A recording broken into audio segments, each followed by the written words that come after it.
নমস্কার দর্শক বন্ধুরা, আমি প্রতিমা। কুকিং উইথ প্রতিমা চ্যানেলে তোমাদের সবাইকে আবারও একবার আন্তরিকভাবে সুস্বাগতম। আশা করি বন্ধুরা তোমরা সবাই ভালো আছো, সুস্থ আছো। আমিও তোমাদের মতো বন্ধু পেয়ে বেশ ভালো আছি। আজকে আমি তোমাদেরকে পেঁপের ডালনার রেসিপি শেয়ার করব। সম্পূর্ণ নিরামিষভাবে রান্না করব আজকের পেঁপের ডালনাটা। আমি আজকে পেঁপের ডালনাটা কিভাবে রান্না করি সেটা তোমরা আমার সাথে প্রথম থেকে শেষ পর্যন্ত দেখো, তারপর তোমরাও এইভাবে বানিও। যারা পেঁপে খেতে অপছন্দ করে তারাও দেখবে আঙুল চাটতে চাটতে আবারও বানাতে বলবে এরকম পেঁপের ডালনা। চলো তাহলে রেসিপিটা শুরু করি। দেখো আমি এখানে আলু আর পেঁপে কেটে নিয়েছি। আলুগুলোকে ডুমো ডুমো করে কেটেছি, তার সাথে পেঁপেকেও ডুমো ডুমো করে কেটে নিয়েছি। আর নিয়েছি দেখো একটা টমেটো। এবার রান্নাটা শুরু করব। তার আগে যে সমস্ত বন্ধুরা আজকে প্রথম আমার এই ছোট্ট পরিবারে এসে আমার এই নিরামিষ পেঁপের ডালনার রেসিপিটা দেখছো, তোমরা আমাকে সাপোর্ট করে আমার পাশে থেকো। আমার জানা রেসিপিগুলো তোমাদের ভালো লাগবে। চলো তাহলে সব বন্ধুরা রেসিপিটা এবার রান্নাটা শুরু করি। দেখো আমি কড়াই বসিয়ে দিয়ে তাতে দিয়ে দিচ্ছি তেল। এরপর এতে দিয়ে দেবো একটা তেজপাতা, আর দেব দুটো শুকনো লঙ্কা, একটুখানি কালো জিরে আর অল্প একটু গোটা জিরে। এরপর এতে আমি দিয়ে দেবো কেটে রাখা আলুগুলো। খুন্তি দিয়ে এবার আলুগুলোকে ভালো করে নাড়ব, যাতে আলুর সব দিক সুন্দর করে ভাজা হয়। বন্ধুরা, নতুন পুরনো সব বন্ধুরাই রেসিপিতে একটা লাইক দিও।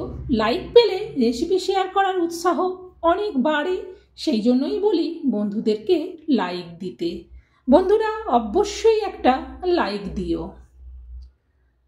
যেই একটু আলু থেকে গিয়েছিল সেটা আবার পেঁপের থেকে বেছে এর মধ্যে দিয়ে দিলাম। দেওয়ার পর আবারও খুন্তি দিয়ে ভালো করে আলুটাকে সুন্দর করে নাড়ব। এরপর আমি একটু জায়গা করে নিচ্ছি। ওই জায়গাটার ফাঁকে আমি দিয়ে দেবো বেটে রাখা আদা। এখানে আমি 2 চামচ আদা দেব। ছোট চা চামচের 2 চামচ আদা দিলাম। যেহেতু আলু আর পেঁপে অনেকটাই আছে, সেই জন্য আদাটা আমি 2 চামচ দিলাম। আদাটা দেওয়ার পর আবারও ভালো করে সব কিছুকে উল্টে পাল্টে নাড়তে থাকবো। সুন্দর করে যখন আদাটা ভাজা ভাজা হয়ে যাবে তখন এতে টমেটোটা ছোট ছোট করে কেটে দিয়ে দিলাম। টমেটোটা দেওয়ার পর একটু ভালো করে নেড়ে দিলাম। এরপর আমি এতে দিয়ে দেবো পেঁপেগুলো। সব পেঁপেগুলো দিয়ে দিলাম। পেঁপেগুলো দেওয়ার পর আবারও একটু ভালো করে আমি খুন্তি দিয়ে নাড়িয়ে দিলাম। তারপর এটাকে ঢেকে দেবো 3-4 মিনিটের জন্যে। ঢেকে দেবো 3-4 মিনিট বাদে ঢাকনাটা খুলে সব কিছুকে আবারও নাড়তে থাকবো। বন্ধুরা কেউ একটুও টেনে টেনে দেখো না, তাহলে কিন্তু মজাদার এই নিরামিষ পেঁপের রেসিপিটা বুঝতে পারবে না। এতে দেখো দিয়ে দিচ্ছি পরিমাণ মতো লবণ, আর দিচ্ছি 1 চামচ চিনি। চিনি আর লবণটা দেওয়ার পর পেঁপে আর আলুটাকে ভালো করে নাড়ব।